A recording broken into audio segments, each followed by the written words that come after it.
किंवा क्रिप्टोकरन्सीमध्ये आपण ब्लॉकचेन हा सगळ्यात पर्वत एक महत्त्वाचा पार्ट असतो.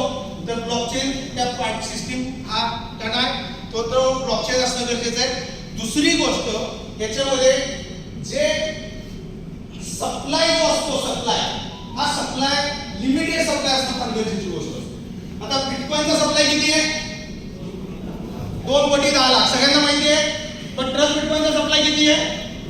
2 कोटी 10 लाख. जेवढा बिटकॉइनचा सप्लाय आहे तेवढाच सप्लाय ट्रस्ट बिटकॉइनचा सुद्धा आहे. आणि जो प्रोटोकॉल बिटकॉइनने इतक्या वर्षात मेंटेन केलेला आहे त्याच प्रोटोकॉलनुसार ट्रस्ट बिटकॉइनचं काम चाललेलं आहे. बरोबर.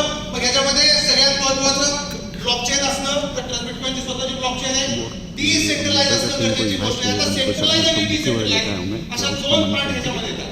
सेंट्रलाइज मध्ये काय येतं? ज्याच्यावर कुणाचा तरी कंट्रोल आहे, ज्याच्यावर कोण ना कोणतरी कंट्रोल आहे. जसं गव्हर्नमेंट आपण म्हणतो सेंट्रल गव्हर्नमेंट आहे किंवा ऍडमिन पार्ट आहे, कोण ना कोणतरी तिथे तुम्ही बघता. मग तो कोण ना कोणतरी चालवत असतं त्याला म्हणतात सेंट्रलाइज. आणि डिसेंट्रलाइज म्हणजे काय की डिसेंट्रलाइज मध्ये इथं कुणीही मालक नाही. ज्याच्याकडे कॉइन असेल तो मालक आहे. बरोबर. मग ट्रस्ट बिटकॉइनच्या आधी बिटकॉइन ही कन्सेप्ट अशी होती की जी 100% डिसेंट्रलाइज होते आणि ट्रस्ट बिटकॉइन ही आता सेकंड कन्सेप्ट अशी असणार आहे की 100% डिसेंट्रलाइज असणार आहे. बरोबर.